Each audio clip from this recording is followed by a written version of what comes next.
Aujourd'hui, il y a des mises à jour intéressantes concernant l'alliance russe. Ici, l'Inde, un membre clé de l'alliance russe des BRICS, a cédé face à la menace de sanctions américaines dévastatrices et s'apprête à rompre ses liens économiques avec la Russie. Le risque d'un choc économique majeur a eu un effet immédiat, enfonçant un nouveau clou dans le cercueil de ce que les Russes présentaient comme une alliance destinée à dominer la politique et l'économie mondiale. L'Inde s'est effondrée de façon spectaculaire sous la pression économique des États-Unis, déclenchée par l'imposition par les États-Unis d'un tarif douanier de 25% sur les produits indiens en raison de la poursuite par New Delhi de ses achats de pétrole et d'équipements militaires russes. Le président américain Donald Trump a également menacé d'imposer des sanctions supplémentaires en raison de cette pratique persistante de l'Inde et a indiqué que les tarifs pourraient grimper jusqu'à 100% si nécessaire. L'annonce des États-Unis a gravement affecté la planification stratégique de l'Inde, étant donné que les États-Unis restent le principal partenaire commercial de l'Inde, représentant environ 18% de ses exportations, avec un commerce bilatéral totalisant 186 milliards de dollars en 2024 et 2025. Avec un excédent commercial, la différence entre les importations et les exportations de 41 milliards de dollars et des revenus importants dans le secteur des services en jeu, les marges de l'Inde risquaient une érosion sévère si les tarifs proposés étaient appliqués. Face au danger clair et immédiat d'un préjudice économique substantiel, les raffineries d'État indiennes ont rapidement cessé tous leurs achats de pétrole brut russe. Avant l'ultimatum de Trump, l'Inde importait environ 97,4 millions de tonnes de pétrole russe par an, soit environ 35% de ses importations totales de brut, pour une valeur d'environ 52 milliards de dollars.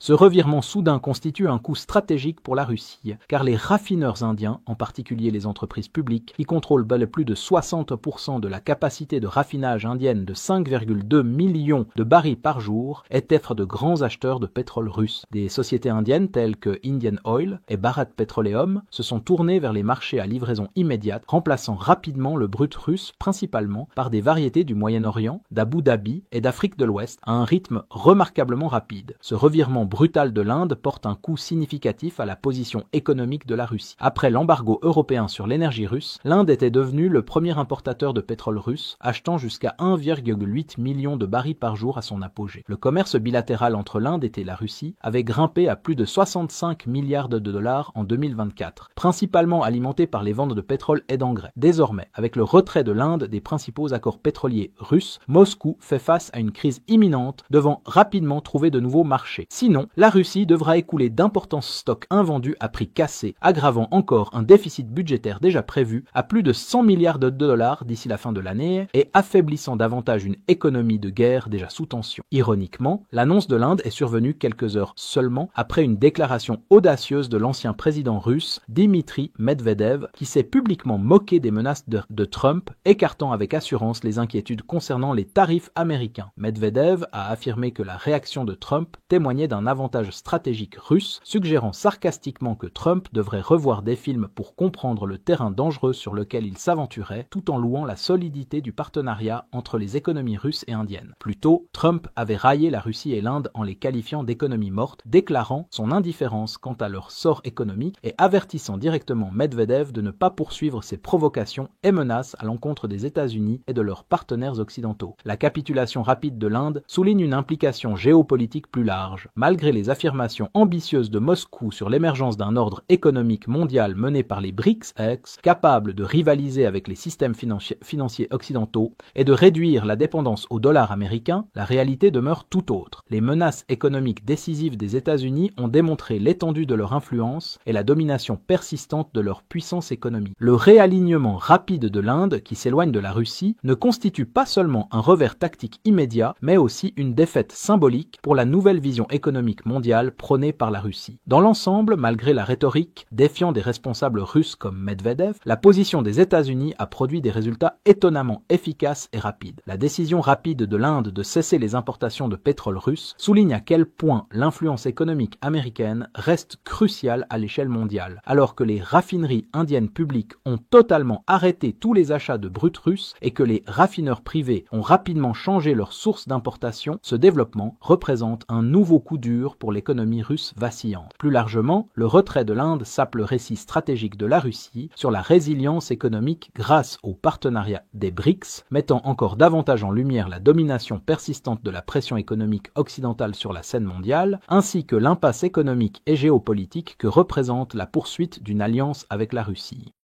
Si vous êtes contre l'invasion de l'Ukraine et que vous souhaitez soutenir le travail que je fais, pensez à vous abonner à notre site d'actualité indépendant. Vous y trouverez nos analyses stratégiques exclusives, des aperçus complets de tous les fronts et des vidéos d'analyse tactique régulières. En vous abonnant, vous montrerez non seulement votre soutien à cette chaîne, mais vous aiderez également à défendre le journalisme indépendant. Le lien vers notre site est dans la description. Merci d'avoir regardé ce reportage et je remercie tous ceux qui ont décidé de nous rejoindre.